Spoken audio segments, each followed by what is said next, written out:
അതിനൊരു ഉദാഹരണം നമുക്ക് നോക്കാം. എ എന്ന വ്യക്തി പ്രേതത്തെ കണ്ടു എന്ന് വിചാരിക്കുക. അയാൾ അത് ബിയോട് പോയി പറയുന്നു. പറഞ്ഞതിൽ ഒരു 90% കണ്ട കാര്യവും ഒരു 10% അദ്ദേഹത്തിന്റെ ക്രിയേറ്റിവിറ്റിയുമാണ്. ഇനി ബി ഇത് സിയോട് പോയി പറഞ്ഞു എന്ന് വിചാരിക്കുക. സ്വാഭാവികമായും 90% എ പറഞ്ഞ കാര്യവും 10% ബിയുടെ ക്രിയേറ്റിവിറ്റിയുമായിരിക്കും പറയുക.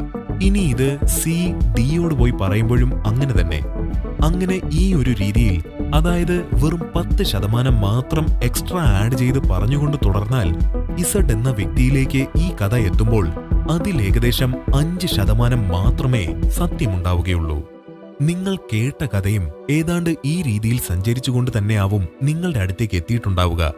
ഇനി നേരിട്ട് പ്രേതത്തെ കണ്ടവരുടെ കാര്യം നമുക്ക് നോക്കാം. അതിനു മുൻപ് നമ്മുടെ തലച്ചോറിന്റെ ഒരു പ്രത്യേകത നിങ്ങൾ അറിയേണ്ടതുണ്ട്. നമുക്കാദ്യം അത് നോക്കാം. നിങ്ങൾ പുതുതായി ഒരു സ്ഥലം കാണുകയാണെന്ന് വിചാരിക്കുക. അതായത് നിങ്ങൾ ജീവിതത്തിൽ ഇതുവരെ കാണാത്ത ഒരു സ്ഥലമാണത്. എന്നാൽ നമ്മുടെ ബ്രെയിൻ ഇത് പെട്ടെന്ന് തന്നെ ആക്സെപ്റ്റ് ചെയ്യില്ല.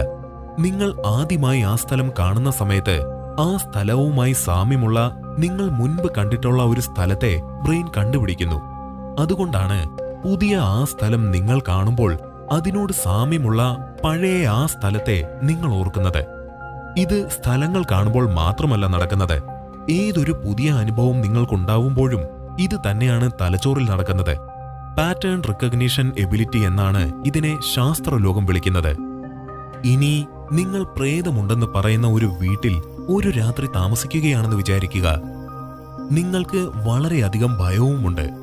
ആ സമയങ്ങളിലെല്ലാം തന്നെ നിങ്ങളുടെ സബ് കോൺഷ്യസ് മൈൻഡിൽ നിങ്ങൾ പണ്ട് കേട്ട പ്രേതകഥകളും പ്രേത സിനിമകളുമായിരിക്കും നിറഞ്ഞു നിൽക്കുക. ഈ ഒരു സാഹചര്യത്തിൽ നിങ്ങൾ ഒരു അസാധാരണമായ നിഴൽ കണ്ടുവെന്ന് വിചാരിക്കുക. ഓട്ടോമാറ്റിക്കായി നിങ്ങളുടെ ബ്രെയിൻ ഇതിന് സാമ്യമുള്ള വിഷയങ്ങളുമായി താരതമ്യം ചെയ്യുവാൻ ആരംഭിക്കും. അതായത് നിങ്ങൾ മുൻപ് എക്സ്പീരിയൻസ് ചെയ്തിട്ടുള്ള പണ്ട് കേട്ടതും കണ്ടതുമായ കാര്യങ്ങളുമായി താരതമ്യം ചെയ്യുന്നു. ഞാൻ നേരത്തെ പറഞ്ഞതുപോലെ പുതിയ ഒരു കാര്യം ബ്രെയിൻ അക്സെപ്റ്റ് ചെയ്യുവാൻ ബുദ്ധിമുട്ടാണ്. അതുകൊണ്ട് തന്നെ നിങ്ങളുടെ പഴയകാല അനുഭവങ്ങളുടെ എല്ലാം അടിസ്ഥാനത്തിൽ ബ്രെയിൻ ഒരു ഔട്ട്കം തരും.